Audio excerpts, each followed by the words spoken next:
Four-wheel drive is an amazing thing, not only for off-roading or tackling rough weather, but for fooling California into thinking your station wagon is actually a light truck and holding you to less stringent emission standards. Just look at that vacuum diagram. Disgusting. And also, strangely impressive. But four-wheel drive does have its drawbacks. Weight, cost, complexity.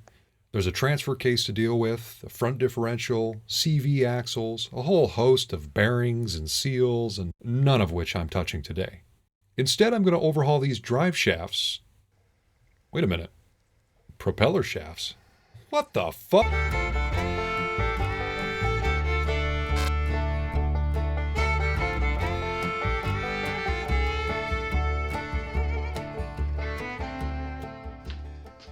Starting with the front one.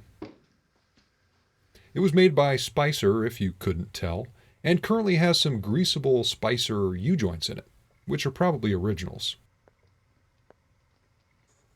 I had originally intended to only service the U-joints, but after consulting the factory service manual, it looks like the drive shafts, propeller shafts, themselves actually come apart.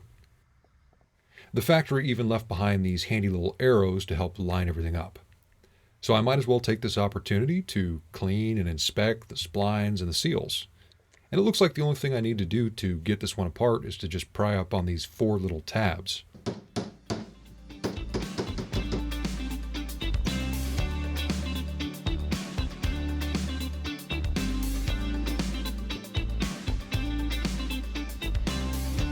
The splines are coated in a blue nylon that Spicer calls Glide Coat.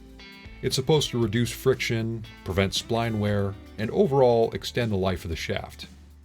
I'd say it's probably worked. If this coating is damaged, it is not repairable. Complete drive shaft replacement is the only option. But this looks good. The seal is a very tight fit, but it does flex just enough to make it over the splines.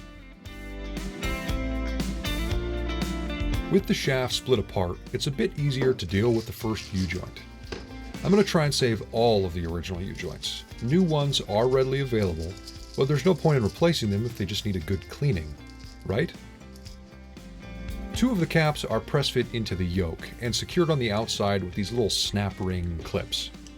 First, the clips are removed, then the captive caps need to be pressed out.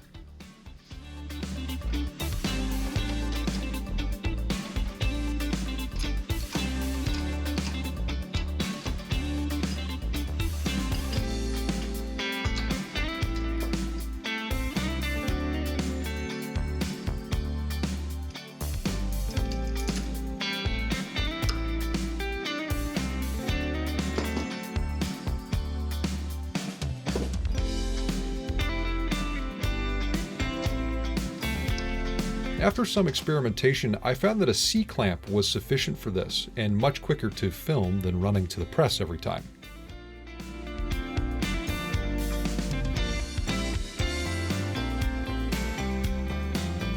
The cross-shaped main body of the joint is called the trunnion. I'm not sure if this grease fitting was already broken or if I broke it, but it's coming out for cleaning anyways. The inside of the trunnion is hollow and allows grease to flow through it and into each cap to lubricate the needle bearings. If greased at regular intervals, this joint should pretty much last forever. All of the caps were given a bath in mineral spirits to clean them up, and the same goes for the trunnion and the yoke.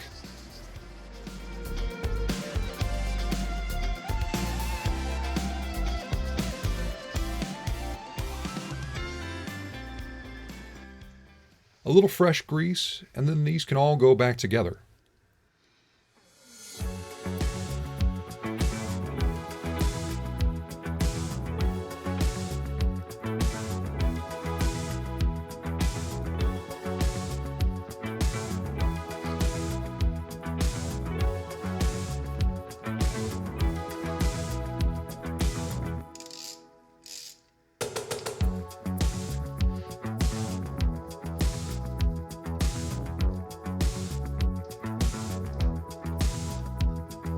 The joint is installed back into the yoke in the opposite way it was removed. The trunnion is placed in the middle, and then the caps are pressed into place from the sides and secured with their clips.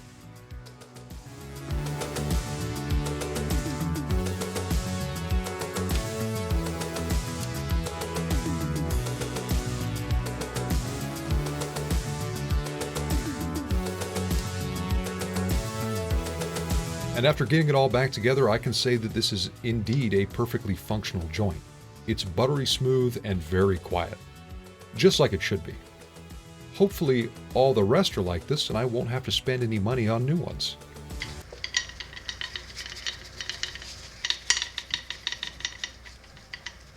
Okay, so I have to replace one. Not a big deal. What's one U-joint?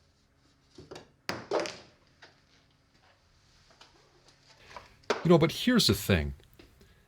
I really hate cleaning, and I really like buying new car parts.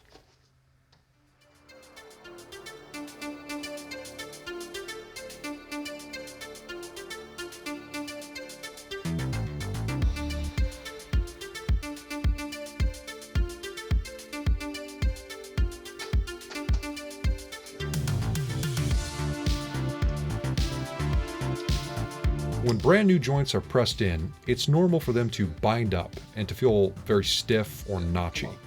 A couple of light whacks to the yoke and they should settle right in.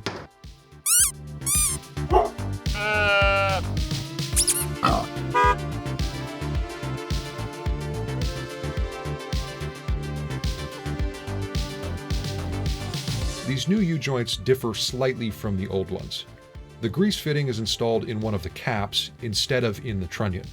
It still works the same though. The inside of the trunnion is hollow and the grease is able to reach each cap, but this new design is apparently a little bit stronger than the old ones. That's one down. The other is exactly the same.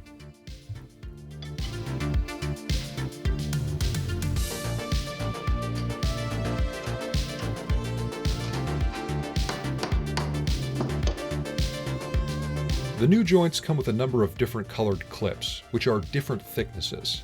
The copper-colored ones should be standard replacement size, but it's good practice to measure.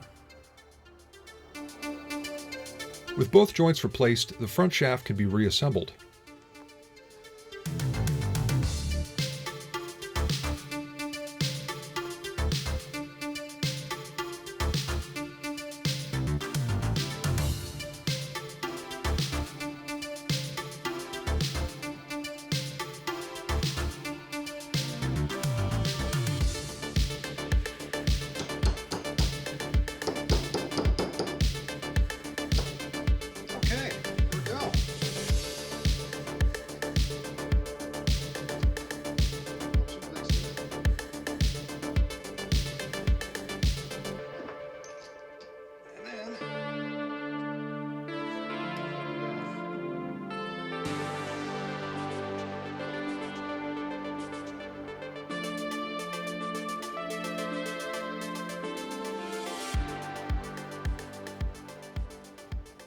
With that done, it's time for the rear propeller shaft, which is essentially the same as the front, just bigger. The only significant difference between the two is the seal design. Instead of having to bend up tabs, you just pull and the two pieces of the shaft separate and the seal stays attached to one of them. I'm sure there's a way to get the seal itself apart, but I couldn't figure it out without damaging it, which just doesn't seem worth it.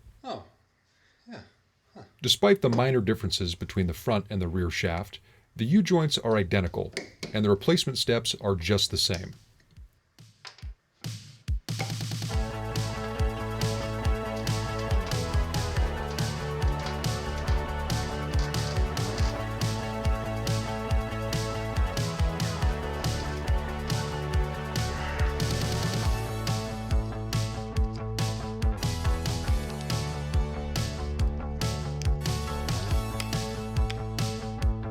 With those done, the rear drive shaft is ready to go back together.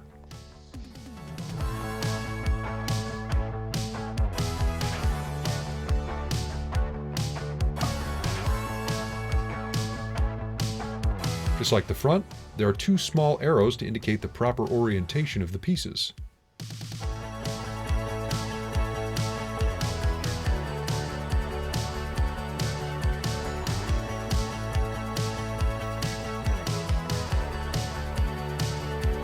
Wow, those shiny new U-joints look a little out of place.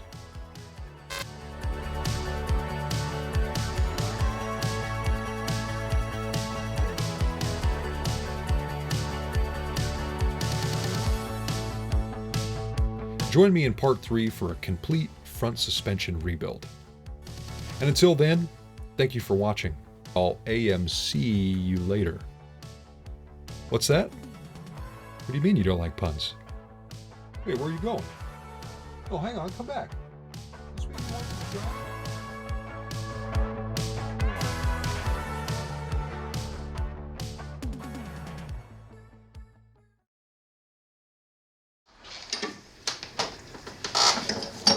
Hi. What's up?